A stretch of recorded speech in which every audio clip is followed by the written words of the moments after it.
Social media रे base सक्रिय रानी पंडा Facebook कांथरे मारुछंती तेरछा बाण।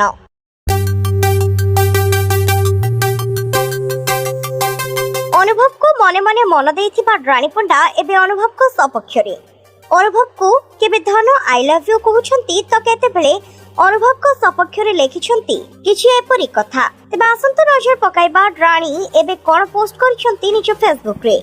भद्रमुखा पिंधि समाज सेवा करी मिछ दुनिया रे निजको सत बोली प्रमाण करबा को चाहुच। आगे निज घर सजाड़ निज घर लोकंको आखिरु बहुत बा लुह पोछ तापरे मिछ अभिनय करिवो। ए समाज प्रकृत मनुष्य को चिन्हिबा भूल करुछि।